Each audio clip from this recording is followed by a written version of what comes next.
आज 4 तारीख है और 5 तारीख से नामांकन प्रक्रिया शुरू होगी। सभी चीज़ें हमारे राष्ट्रीय नेतृत्व के ध्यान में है और मुझे लगता है कि कभी भी भारतीय जनता पार्टी की राष्ट्रीय नेतृत्व की आज हो जाए कल हो जाए बहुत जल्दी। लेकिन ये तो पिछले कई दिनों से चल रहा है कि आज हो जाए कल हो जाए। ये लोकतंत्र का पर्व है। लोकतंत्र के पर्व में सभी की भागीदारी हो, सबके विचार शामिल हो, सबकी बातें सुनी जाएं। पूरा समय राष्ट्रीय नेतृत्व ने दिया है, इसलिए अनेक ऐसी बैठकें हुई हैं। अच्छा सर, 90 की 90 सीटों पर जो है नाम फाइनल हो गए या भी कुछ पेंडिंग सभी 90 सीटों पर सभी नामों पर चर्चा हुई है और जैसे ही नाम फाइनल होंगे राष्ट्रीय नेतृत्व उसको घोषणा करेगा और राष्ट्रीय नेतृत्व उसको। अच्छा, ये फैसला बताएं कि हरियाणा में बीजेपी अगर हम बात करें, हाँ सर, विनेश फोगाट आज मिल रही हैं और ये भी काफी चर्चा है कि बजरंग पुनिया और वो ज्वाइन कर सकते हैं कांग्रेस। कैसे देखते हैं आप? राहुल गांधी कांग्रेस पार्टी के नेता ही इस पर जवाब दे सकते हैं और भारतीय जनता पार्टी ने सभी खिलाड़ियों का सम्मान किया है, सभी खिलाड़ियों को मान सम्मान दिया है और कौन खिलाड़ी किस राजनीतिक दल में जाता है उस खिलाड़ी की अपनी भावनाएं होती हैं। राहुल गांधी के साथ सुबह उन्होंने मुलाकात की है और कई बातें भी हुई हैं और लग रहा है कि आप ही के ज़िले या आपके साथ लगते ज़िले से वो कैंडिडेट हो सकते हैं। हर आदमी को राजनीति करने का अपना अधिकार है। हर राजनीतिक दल की किसकी राजनीति वो करता है, ये उसका अपना विवेक का फैसला है, वो जो भी करेंगे ठीक। अच्छा अध्यक्ष, ये बताएं कि बीजेपी अकेले ही चुनाव लड़ रही है कि एनडीए के जो घटक हैं आपके समर्थन जिन्होंने पीछे दे के रखा उनके साथ लड़ेंगे? भारतीय जनता पार्टी का जो गोविंद कांडा का सिर्फ एक सीट का जो चर्चा जरूर आई थी, गोविंद तो ऑलरेडी भाजपा में है ही, गोपाल कांडा की, और गोपाल कांडा को लेके जो एक सीट की चर्चा जरूर हुई थी, उसका अंतिम फैसला हमारा राष्ट्रीय नेतृत्व करेगा। अभी वो सब चीज़ें पेंडिंग में है। नहीं, ये जिस तरह से बात की गई कि एनडीए के घटकों को नाराज नहीं किया जाएगा, तो कुछ निर्दलियों ने भी आपको समर्थन दिया था उस समय, तो अभी मतलब एक ही सीट पे है सिर्फ जो आपका विचार है? अभी तक की पोजीशन यही है कि रंजीत चौटाला नाराज बताए जा रहे हैं। भारतीय जनता पार्टी से रणजीत चौटाला का बयान आया है, सभी चैनलों पे आया है, वो बिल्कुल खुश हैं।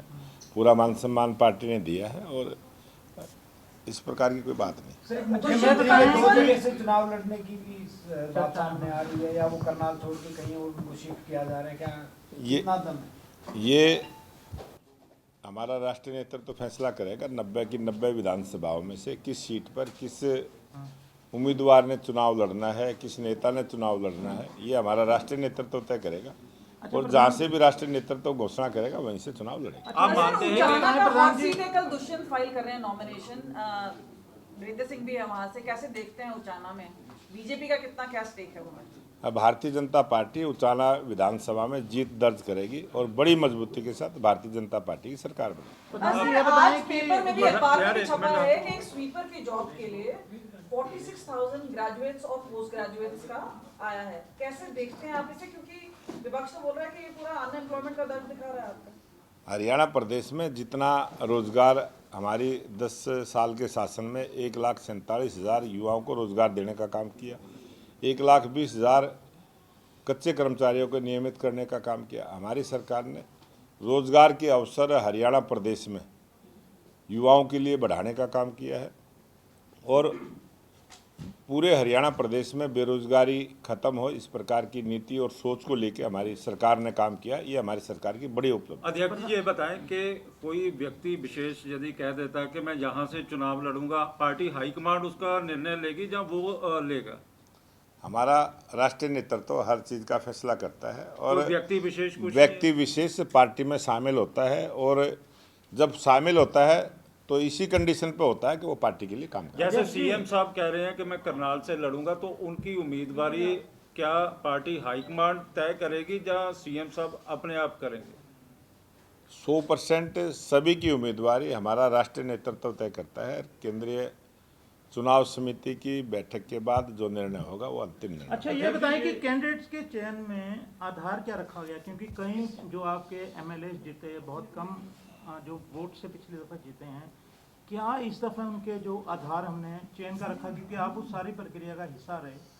और दूसरी बात यह है कि मीडिया में जिस तरह से चल रहा है कि कई विधायकों का चुनाव टिकट कट सकता है, इन बातों में कितना दम है? हमारा राष्ट्रीय नेतृत्व हर विचार करता है, हर एंगल से विचार करता है। बहुत सारे सर्वे होते हैं, बहुत सारी ओपिनियन कार्यकर्ताओं की होती हैं, समाज के लोगों की होती हैं। सभी जानकारियां राष्ट्रीय नेतृत्व के पास होती हैं और सभी पर ध्यान में रखते हुए, जीत की संभावनाओं को देखते हुए हम राष्ट्रीय नेतृत्व आप लोगों ने इस बार ऐसा भी पार्टी और कांग्रेस के बीच में गठबंधन की जो चर्चा चल रही है उसको बीजेपी किस तरह से देखती है? क्या ये नुकसानदेह होगा या फायदेमंद? इसके साथ ही मेरा एक और सवाल जो है भी हरियाणा प्रदेश में होगा वो भाजपा के फायदे में होगा, नुकसान में कुछ भी नहीं होगा, क्योंकि हरियाणा प्रदेश की जनता ने मन बना लिया है कि आने वाली सरकार भाजपा की होगी। और जिस प्रकार से केंद्र में तीसरी बार भारतीय जनता पार्टी की सरकार बनी है, उसी प्रकार से हरियाणा प्रदेश में भी लोकप्रिय प्रधानमंत्री नरेंद्र मोदी जी के मार्गदर्शन में भारतीय जनता हरियाणा में पार्टी एनडीए वर्सेस इंडिया स्पष्ट बहुमत की सरकार हरियाणा में बनने जा रही है। हरियाणा में इंडिया गठबंधन और एनडीए गठबंधन के बीच आप लड़ाई देख पा रहे हैं आने वाले? ये गठबंधन लोकसभा में भी हुआ था, उसका रिजल्ट देश की जनता ने दिया। और हरियाणा प्रदेश की जनता तो एक तरफा वातावरण भारतीय जनता पार्टी के लेकिन पक्ष में। कांग्रेस कह रही है कि बीजेपी की इनफाइटिंग के बारे में, क्योंकि अक्सर कांग्रेस की इनफाइटिंग के बारे में बात की जाती है, पर इस बार चुनाव में बीजेपी की इनफाइटिंग की बात आ रही है। भारतीय जनता पार्टी का प्रत्येक कार्यकर्ता एक विचार को लेकर राजनीति करता है, समाज के लिए काम करता है, राष्ट्र के लिए काम करता है। हरियाणा मजबूत हो, इसी काम में भारतीय जनता पार्टी के कार्यकर्ता लगे हैं। हरियाणा एक, हरियाणवी एक का हमारा जो सिद्धांत है, विचार है, उस पर हम चले हैं और उसी के मजबूत करते हुए भारतीय जनता पार्टी के सभी कार्यकर्ता। बीजेपी की कितनी सीटों का आप दावा करते हैं? मतलब भारतीय जनता पार्टी की स्पष्ट बहुमत की सरकार हरियाणा प्रदेश में। लेकिन पिछली बार मुख्यमंत्री जी क्यों 85 से ज्यादा विधायकों का कहते हैं कि 85 विधायक लेकर आएंगे, उससे आप कितना सहमत हैं? मैं पूरी तरह से मुख्यमंत्री जी की बात से सहमत हूं और ये हरियाणा प्रदेश की जनता का फैसला है।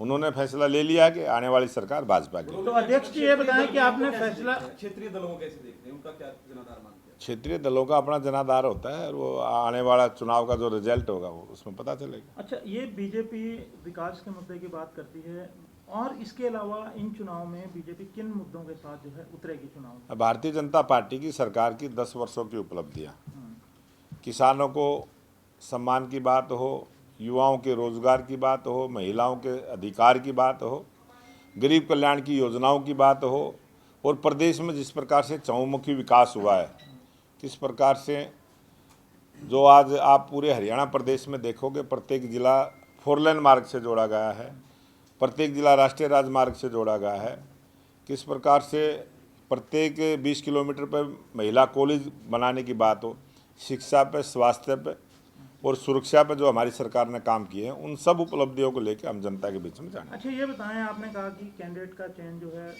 राष्ट्रीय नेतृत्व करता है। आपने घोषणा कर दी कि मैं चुनाव नहीं लड़ूंगा, तो राष्ट्रीय नेतृत्व क्या आपको चुनाव लड़वा सकता है? कोई उम्मीद है? राष्ट्रीय नेतृत्व कुछ भी कर सकता है और राष्ट्रीय नेतृत्व का फैसला ही सर्वमान्य होता है। आप बदल सकते हैं? मैंने अपनी बात राष्ट्रीय नेतृत्व के सामने रखी है और मुझे विश्वास है कि राष्ट्रीय नेतृत्व लेकिन सबकी बात को कांग्रेस सुनेगा। उल्टा कह रही है कि आप कांग्रेस के डर के कारण छोड़ रहे हो।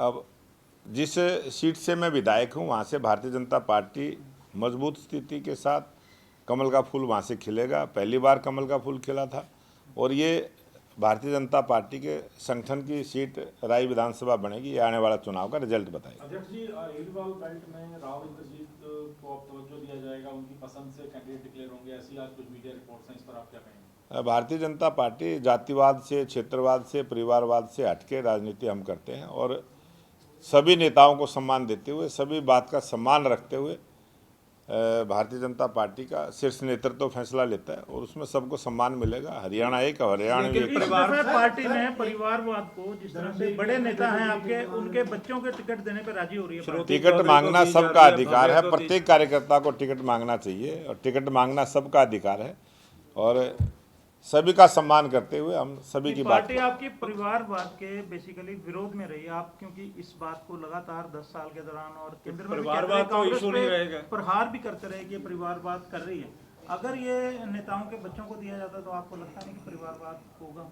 हमारे लिए पूरा हरियाणा एक है, हरियाणवी एक का हमारा मंत्र है और पूरा देश एक परिवार है। हम पूरी दुनिया को भी एक परिवार मान के चलते हैं। इसी तरह नेताओं के बच्चे भी परिवार हैं। नेताओं के बच्चों को सारी दिए जा सकते हैं, राजनीति में सारी संभावनाएं खुले हैं। खुली रहती हैं।